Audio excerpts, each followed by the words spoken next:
Bienvenue dans l'émission Inspiration. À travers cette émission, nous prenons le pari de vous présenter des personnes inspirantes, c'est-à-dire des personnes qui nous donnent envie de ne pas baisser les bras, des personnes qui nous donnent la force à travers leur vie, à travers l'exemple qu'ils montrent, qui nous donnent la force de gérer les contradictions de notre quotidien. Aujourd'hui, pour cette première émission, nous avons eu l'honneur, je dirais même plus, la grâce d'avoir avec nous une invitée particulière. Particulière pourquoi? Particulière parce que cette personne, à travers sa vie, à travers ses écrits et aussi à travers son image, représente pour nous et pour vous aussi, j'espère, un exemple à suivre. Notre invité aujourd'hui est un être écrivain. Notre invité aujourd'hui est un poète, une écrivaine. Notre invitée aujourd'hui est une femme. Elle s'appelle Chantal Épée.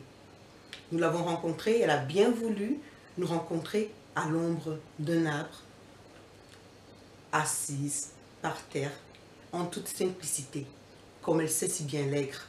La simplicité, pour elle, c'est un art de vivre. Alors, nous sommes allés à la rencontre de Chantal Épée, qui nous a parlé d'amour, qui nous a parlé de valeurs structurantes. Elle nous a également parlé de sérénité. Bref, écoutons Chantal Épée. Bonjour Chantal Épée. Bonjour Yana. Merci de nous accorder l'honneur de participer à cette émission, cette première émission d'Inspiration. Et on espère que par la suite, on aura encore plusieurs occasions de vous avoir avec nous. Déjà, merci de nous faire l'amitié de m'inviter avec plaisir. Maintenant, est-ce que mon inspiration sera à la hauteur des attentes? Je ne sais pas. L'inspiration, je ne la cache pas. Beaucoup de personnes la connaissent, tout le monde la connaît. Je sais la créer. Alors pour moi, c'est un honneur et un plaisir vraiment de vous avoir parmi nous. C'est gentil, merci. Alors dans cette émission, on ne parlera pas de poésie spécialement ou de littérature. On aimerait découvrir l'autre côté de Chantal Épée, la Chantal Épée qu'on pressent à travers ses écrits, la Chantal Épée qu'on imagine à travers ses écrits, celle qui est maternelle, celle qui est douce et celle qui est sûrement très bonne conseillère. Alors on espère que nos questions ne vont pas vous choquer ou vous terroriser. Je ne répondrai pas forcément à tout, mais je serai toujours gentille. L'une des questions qu'on aimerait soulever aujourd'hui, le thème c'est les choix. Comment fait-on certains choix? Qu'est-ce qui vous amène à faire certains choix plus que d'autres? Qu'est-ce qui vous pousse par exemple à un moment délicat? Qu'est-ce qui vous pousse vers un choix plutôt que vers un autre? La question est compliquée parce qu'elle est très large. Elle est très large et on ne fait pas tous les choix de la même manière. Il y a des choix qui sont souvent fondés juste sur des éléments objectifs.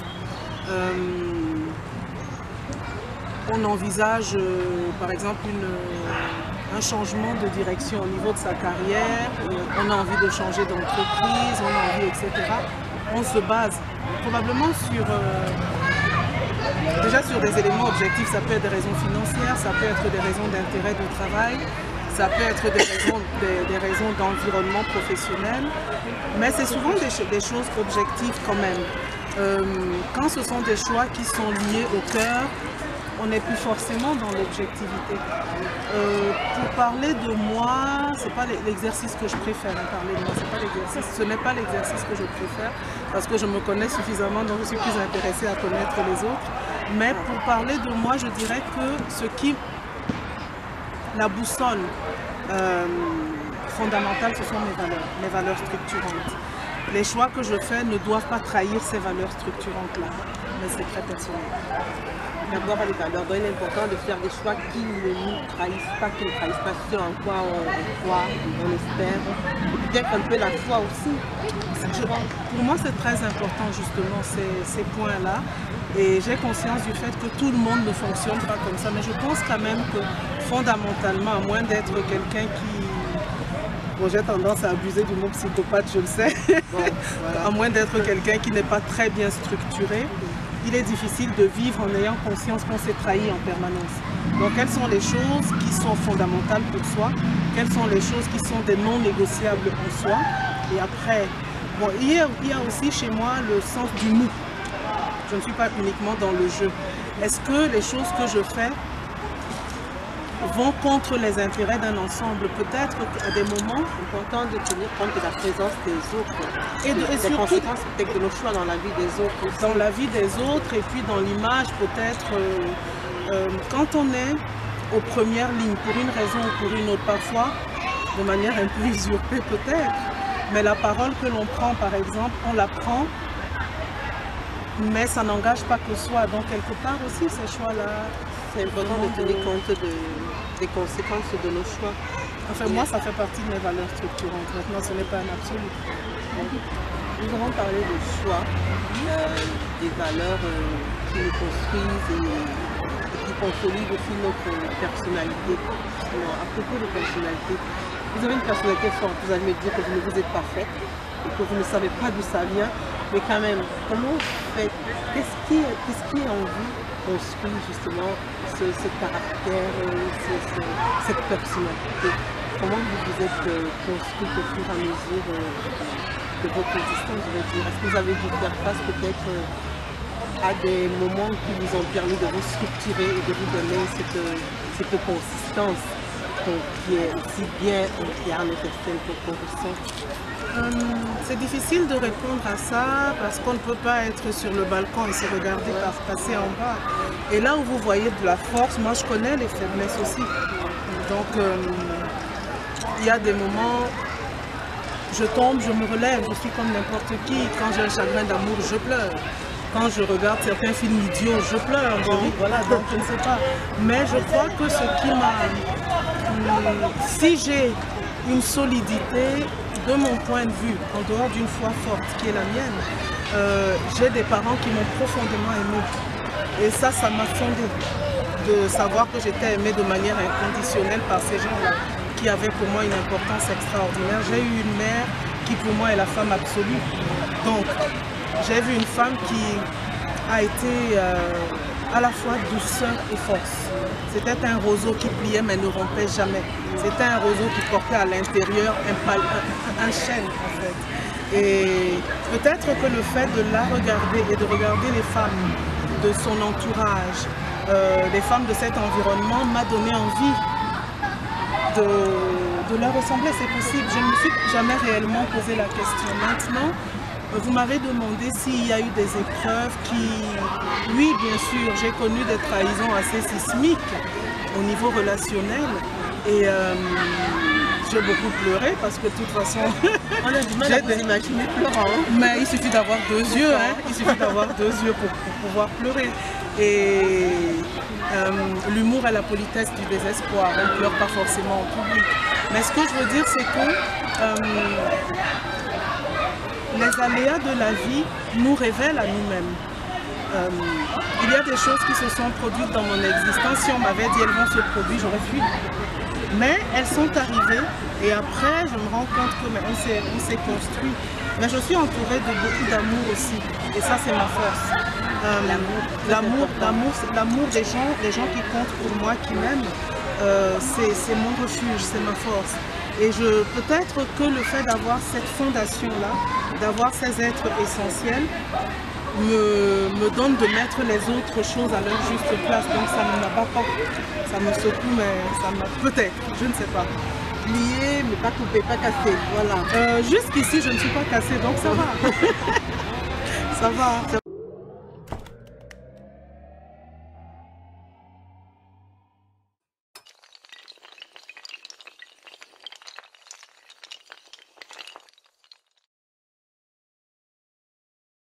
Comment parler avec Chantal Épée sans parler de poésie? Pas facile. Alors, nous avons voulu lui présenter une jeune poète extrêmement talentueuse. Londek Kit nous a fait la faveur de lire un poème qu'elle a écrit. Écoutons. Bonjour, je vous présente Ondekid et Chantal Épée, deux poètes, et aujourd'hui Ondekid va nous lire une partie de sa poésie qui s'intitule Si. On vous t'en prie. Donc moi je suis très honorée justement de lire ma poésie en présence d'un ténor de la poésie dans le milieu africain. Alors, je pense que Chantal Épée, on ne le présente plus, qui est ici parmi nous, est ce que je viens de dire. Donc si on te demande pourquoi ma plume se vante de toi, dis-leur que ton partage est en la tendresse, que la tendresse est en ta parole, que ta parole caresse ma pensée et éclaire mon âme. Que mon âme est éprise d'une douce et inexplicable amitié, que l'amitié est de plaire au bon, de plaire à peu. Si on te demande pourquoi ma plume se vante de toi, dis-leur que l'empathie est l'affectueux refuge où se dissoudent les nœuds des plus gros chagrins. Merci. J'ai cru comprendre que cette poésie parlait sur l'amitié, donc j'ai quelques petites questions à vous poser. Pour vous, est-ce que les ennemis de mes ennemis sont aussi mes ennemis? Pas nécessairement. Déjà, la notion d'inimitié est une notion qui m'est étrangère. Et les raisons pour lesquelles deux personnes sont ennemies ne me concernent pas nécessairement. Un avis sur l'autre est basé sur ce que cette personne est. Bon, maintenant, à l'échelle internationale, c'est une autre histoire. Vous confirmez? Moi, ce que je peux dire sur cette notion-là, c'est que d'abord, moi, il y a des valeurs et il y a des sentiments auxquels je veux croire, notamment l'amour, l'amitié. Ça peut avoir l'air utopiste comme ça, mais bon, c'est ma manière à moi de contribuer à rendre le monde meilleur. Voilà. Donc, pour moi, l'amitié, on doit y croire, on peut y croire, pareil que l'amour. Donc je ne comprends pas pourquoi l'ennemi de mon ami, qu'est-ce qu'il dit? L'ennemi de mon ennemi sera mon ennemi aussi. Voilà, donc non. Donc pour rebondir, l'ami de mon ami est aussi mon ami alors? A priori, il peut l'être.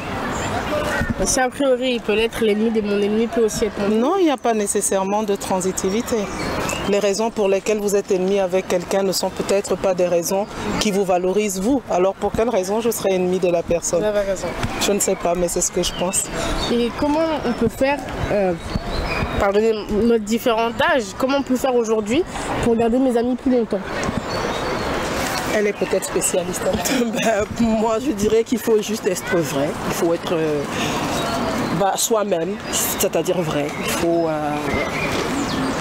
Il faut être ce qu'on est face à l'autre, sincère, honnête, pour prétendre être ami ou garder une amitié. Voilà, c'est ce que je dirais. Oui, je serais d'accord avec ça et j'ajouterais une phrase qui m'a été dite il y a longtemps, c'est que si on veut avoir de bons amis, il faut être l'ami qu'on aimerait avoir.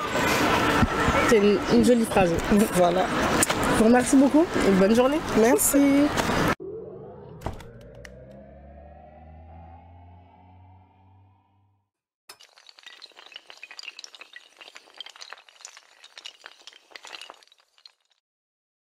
Ça va, c'est vrai que la femme africaine est toujours réputée être forte. Mais je pense que la femme en soi déjà est forte. Parce qu'on est dans un monde fait par les hommes pour les hommes, un monde dans lequel les femmes ont toujours besoin de se battre pour exister et être toujours vivantes. Dans ce monde-là, c'est être déjà fort. Alors, imaginez alors cette femme en Afrique, dans un contexte de violence internationale extraordinaire, dans un contexte de violence du regard de l'autre et dans un contexte de violence parfois interne aussi. On est là, mais on n'est pas n'importe qui, attention. On est solide. On est solide, on tient le bon bout. Et puis mais on pleure aussi. Mais parfois on a du mal à se laisser aller à la tristesse, à se laisser aller à laisser couler ces larmes. Des fois on les retient, on se dit bon, pourquoi ces moments de faiblesse, même en privé, ah non, c'est pas ces moments de faiblesse Il ne faut pas montrer sa faiblesse.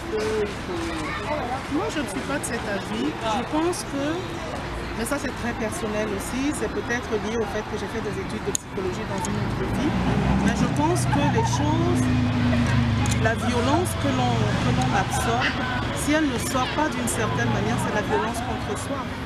On est des êtres humains, on a été créés avec des émotions, mais si on met une espèce de chape de plomb sur nos émotions en permanence, on se fait du mal. Et pour moi, la personne que je suis est plus importante que la personne que les gens croient que je suis. Si j'ai envie de pleurer, je pleure. Bon, je ne me roule pas par terre parce que je n'ai jamais appris ça. Mais j'ai aussi remarqué que dans les espaces subsahariens, dans l'espace duquel je viens, dans lequel je suis profondément enracinée, les rires et les larmes marchent ensemble, les larmes et les danses marchent ensemble. Il y a des formes de catharsis, mais il est important de laisser sortir sa souffrance. Sinon, comment on fait? Je ne sais pas. Même dans les périodes de deuil, on trouve toujours un moment pour chanter, pour danser. C'est vrai que ça aide. Et on danse, et parfois une danse, ça peut être un sanglot. Mais il faut que ça sorte. À propos de danse et de musique, j'ai assisté il y a quelques semaines au cœur à cœur. Vous ne croyez pas trop, vous avez écrit déjà. Je ne la connais même pas, vous l'avez appelé. D'abord, la première chose, c'est que c'était gratuit. Donc moi, ça m'arrangeait que ce soit gratuit. Et ensuite, on a l'occasion de se rapprocher des stars qu'on ne voit pas tous les jours, des artistes que l'on aime bien et des artistes d'une certaine stature. Comment vous avez l'idée? D'où vient l'inspiration de Cœur à cœur? Déjà, le Cœur à cœur acoustique est, je dirais, fils d'Afro-Diaspora Art, qui est une association qui a pour vocation de promouvoir les arts et cultures d'Afrique et des diasporas noires. Je n'ai pas peur du mot, je dis noir. Black and proud, absolutely proud. Et donc, cette association, déjà, pardon de faire un peu une digression, mais ce n'est pas tout à fait une digression, c'est juste pour poser le cadre. Cette association est née du fait, en fait, c'était un double constat, le constat d'un déficit de notoriété et de visibilité de nos artistes, mais dans tous les domaines, hein, de nos artistes et de nos acteurs culturels. Pas seulement musical. Non, pas seulement. Nous faisons la promotion des littératures aussi et très rapidement, là, avant la fin de l'année, nous allons nous lancer dans le 3e volet parce que c'est progressif, on ne va pas faire trop et tout rater. Hein. On va promouvoir aussi les artistes plasticiens. Et donc, par contre, à part qu'il y a le cœur à cœur artistique, je sais qu'il y a le cœur à cœur littéraire. Et bientôt, on aura le cœur à cœur pour les artistes plasticiens. Disons, est-ce que ce sera forcément un cœur à cœur? Pas nécessairement, mais en fait les mettre en lumière et offrir des espaces pour qu'ils exposent leur travail, pourquoi pas qu'ils le vendent, etc. Parce que justement, il y a ce déficit d'exposition, ce déficit de notoriété. Donc nous proposions d'offrir un espace pour déjà dire qu'ils existent, pour les montrer. Et aussi pour que nous-mêmes, nous ayons conscience des richesses que nous portons. Moi, je n'ai rien contre Rembrandt, bien au contraire. Mais il n'y a pas que lui, il y a d'autres personnes. Il y a une artiste... On a nos monnaies, on a le Rembrandt. Non, nous n'avons pas nos monnaies. Il y a des monnaies là-bas, on a des ding-dang et on a des autres. Ce ne sont pas des monnaies, on est ce que nous sommes. Nous sommes ce que nous sommes. Oui. Il y a Beethoven, il y a Francis Bébé. Francis Bébé n'est pas le Beethoven africain, il est Francis Bébé. Voilà. Et Boilotte, il n'est pas le Brassens camerounais, il est Boilotte. Peut-être que Brassens et les Boilotte camerounais, ça c'est eux qui voient. Voilà. Donc en fait, c'est parti du fait que il faut qu'on sorte et qu'on se sorte de l'esprit une espèce de minoration de soi qui fait qu'on se compare en permanence et dès le moment où on va se comparer dans le champ paradigmatique et sémantique de l'autre, on est perdant parce qu'il maîtrise un champ. Nous, on a des choses à dire, on a des choses à faire. Risque de faire une mauvaise imitation. Voilà, alors qu'on a des choses à dire. Ce que les gens appellent musique traditionnelle, ce sont des musiques d'un espace. Beethoven, c'est traditionnel aussi chez lui. Pourquoi ce serait traditionnel, etc. Donc bref, on ne va pas entrer dans un militantisme politique. Je suis ce que je suis et il y a cette passion quand je parle de certaines choses. Mais pour revenir à ce que je disais avant la digression, c'est qu'il y avait le désir de mettre en lumière donc ces artistes, les arts et cultures, l'histoire aussi, la sociologie aussi, enfin tout le vouloir dire de l'espace subsaharien. Ça a l'air très ambitieux. Mais oui, je suis ambitieuse, je suis une femme, je suis africaine, j'ai le droit. Et puis d'un autre côté, l'autre constat, c'était la difficulté d'accès aux produits culturels de ce que j'appelle mes enfants, c'est-à-dire les enfants d'Afrique et des diasporas noires qui, pour des raisons économiques, sont déclassés. Parfois, les parents ont du mal à simplement donner à manger aux enfants. Donc, ils ne vont pas forcément penser à les amener voir une exposition ou les emmener.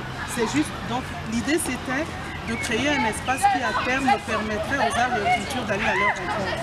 Donc nous avons énormément de projets et le nerf de la guerre c'est l'argent, donc on se bat. Et l'un des projets c'est justement au travers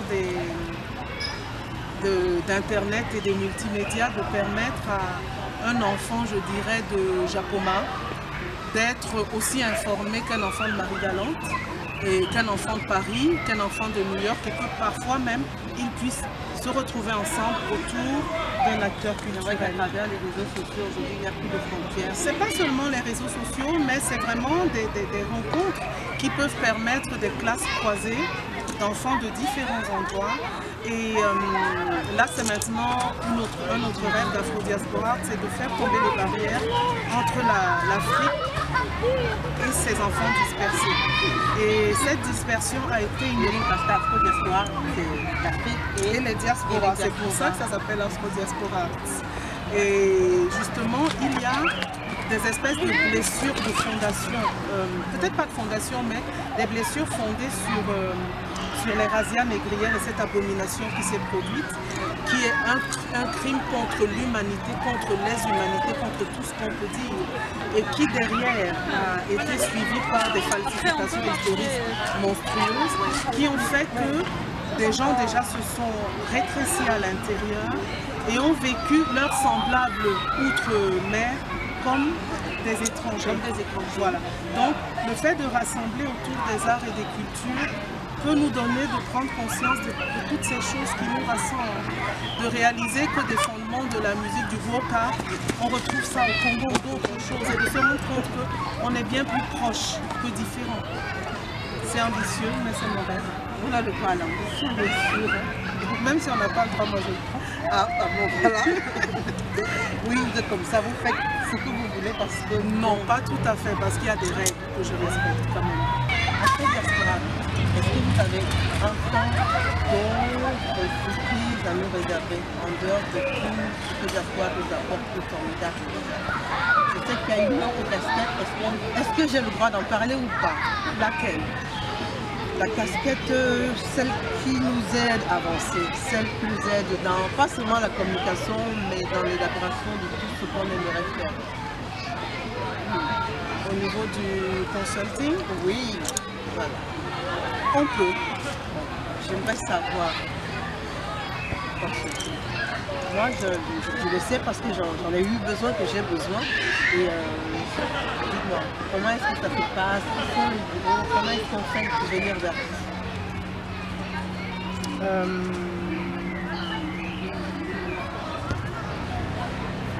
Est-ce que je réponds à ça?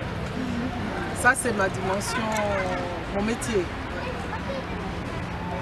Je suis consultante en relations publiques et images et en management, spécialisée dans le management culturel. Si vous parlez de certaines choses, c'est qu'on a eu à travailler ensemble.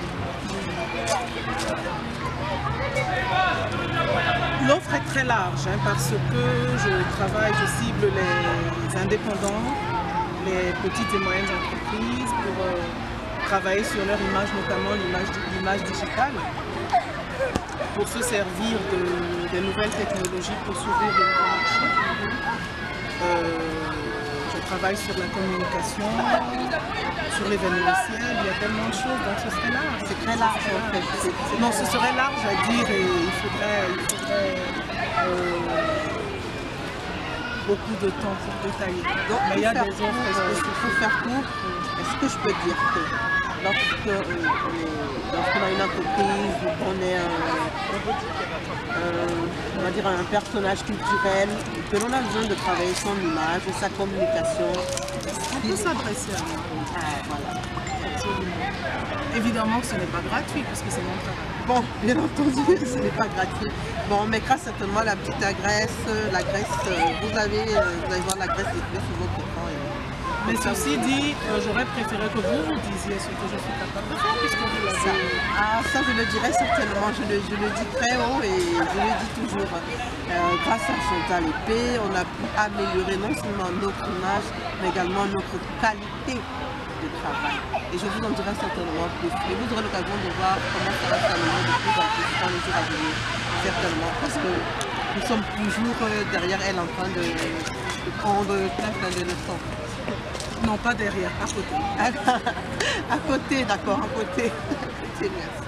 Bon, pour terminer, merci déjà de nous avoir accordé ce moment. Vous êtes très occupés et merci pour cet instant que vous nous avez accordé. Oh, c'est un plaisir. Est-ce que vous avez un dernier mot pour tous ceux qui vous écoutent, qui vous regardent? Un dernier mot? Peut-être un poème, pourquoi pas? Un dernier mot.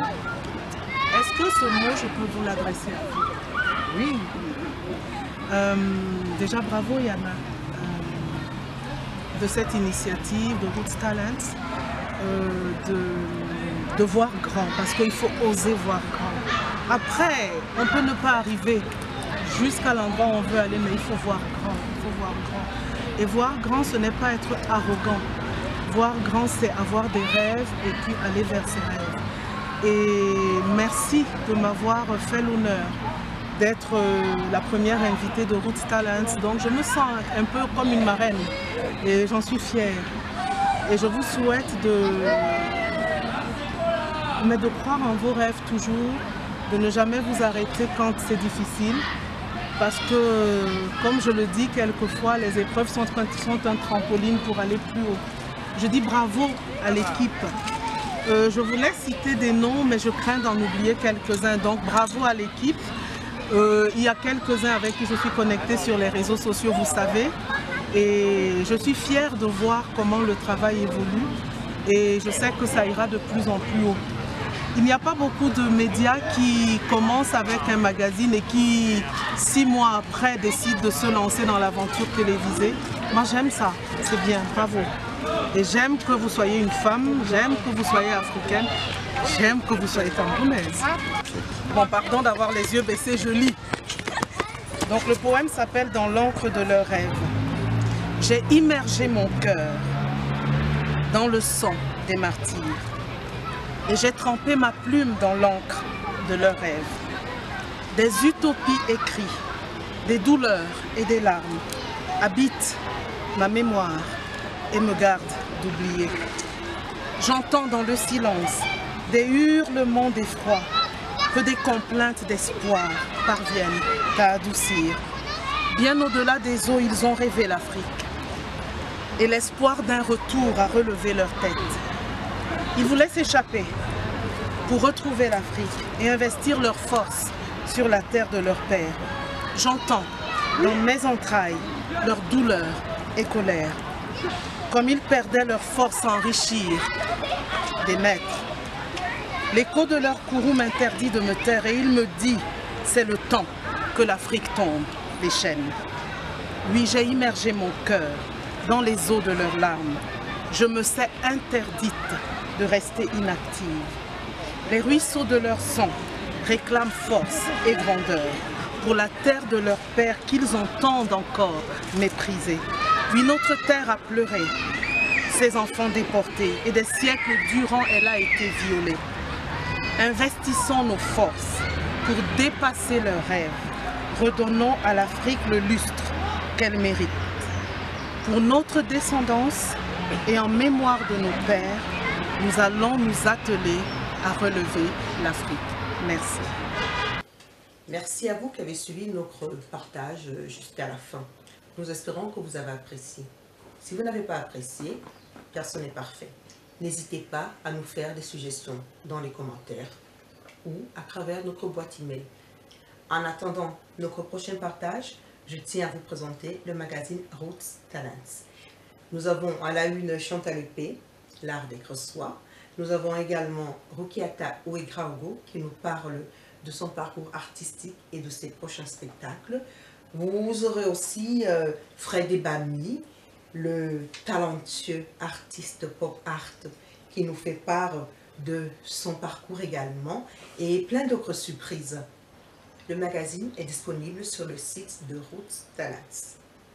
Pas besoin de vous déplacer, vous le recevrez directement chez vous après votre commande. Merci encore d'avoir été parmi nous. À bientôt.